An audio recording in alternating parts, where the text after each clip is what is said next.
Hey everyone, my name is Christian Brooks. I am the owner of Brooks Bookkeeping and Accounting Services, a bookkeeping and tax firm that aims to empower and educate women of color, entrepreneurs, and small business owners on their business finances and taxes. My goal is to break topics like business finances and taxes down to make them more digestible, approachable, and understandable.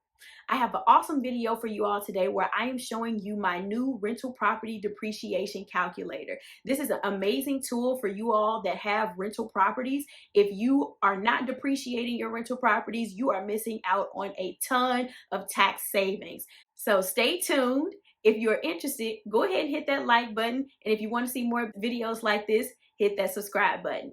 Let's get into the video. Depreciation is a big tax benefit for people who own residential rental properties because you get to write off your depreciation each year, which decreases your taxable income and in turn decreases your tax liability. So a lot of people who own large real estate portfolios will use their residential rental property depreciation. This residential rental property calculator is based on the straight line depreciation method. There is another method in which you can depreciate your rental property. That would include you hiring an accounting firm, them coming out and evaluating all of the assets that you have within the rental property and the building itself. But we're not going to go into all of that. We're just going to stick to straight line depreciation. Let's get into how the calculator works. So first, you would just type in the asset name. So the asset name would be the name of your rental property. So let's say you have a rental property in Dallas. So let's put Dallas property, okay?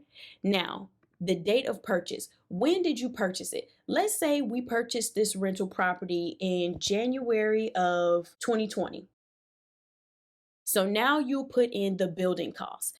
So when you're depreciating your rental property, your basis for your asset is going to be the cost of the asset. So the cost of the property minus the land. You cannot depreciate land. So you have to subtract out the land cost. So let's say that I bought my rental property for $250,000.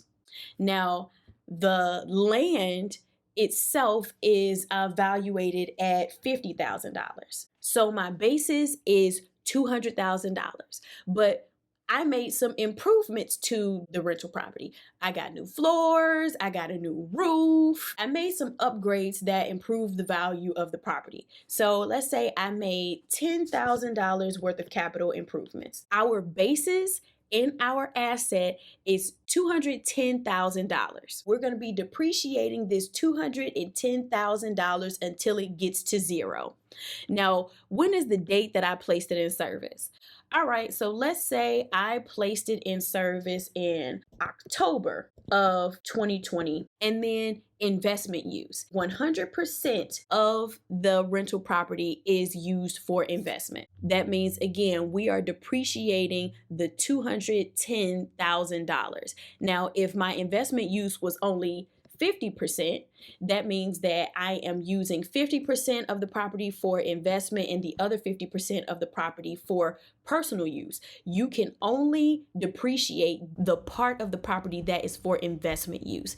And if that was the case, then I would only be able to depreciate $105,000 of the cost of the property. But since 100% of the property is for investment use, then the entire $210,000 of the basis will be depreciated. Now, as you can see, the yellow cells are the ones that I had to fill in. The red cells are cells that are automatically calculated for you, or it's information that you don't have to change. So for example, the basis was automatically calculated based on what I put into the yellow cells. Again, the investment use was automatically calculated based on what I put into these yellow cells.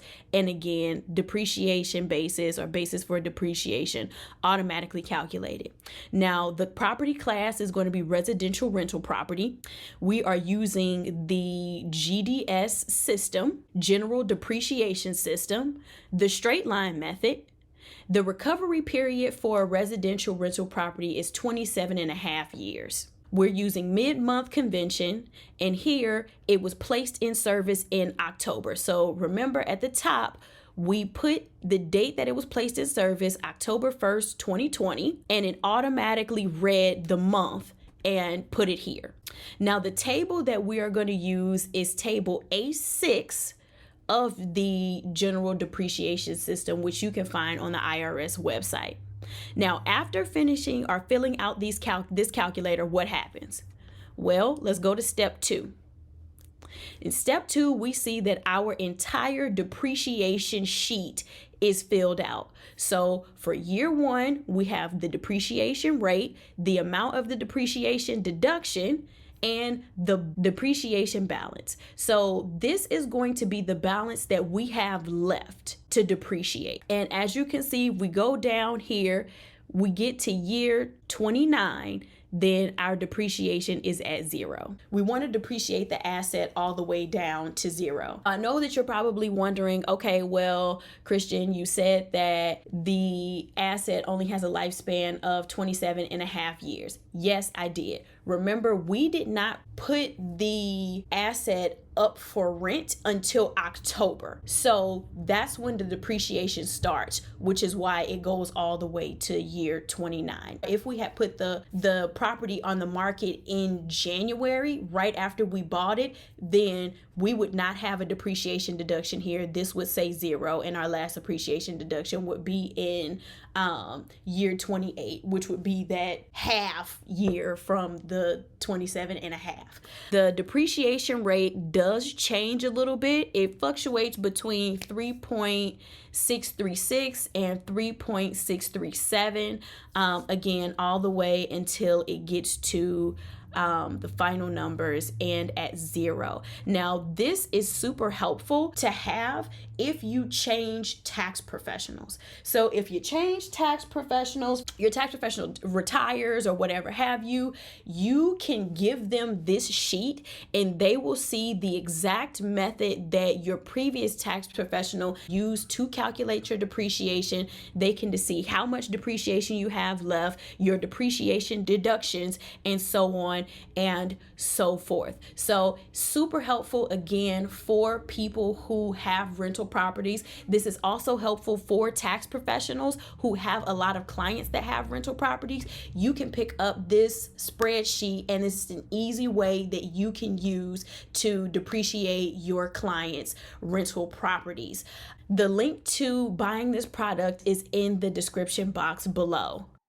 If you have any questions or there is a topic that you would like for me to discuss pertaining to entrepreneurship, small business ownership, or taxes, go ahead and leave a comment below and check out my website at www.christianandbrooks.com/bookkeeping.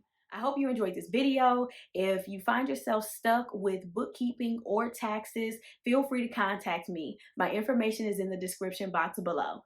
See you next time.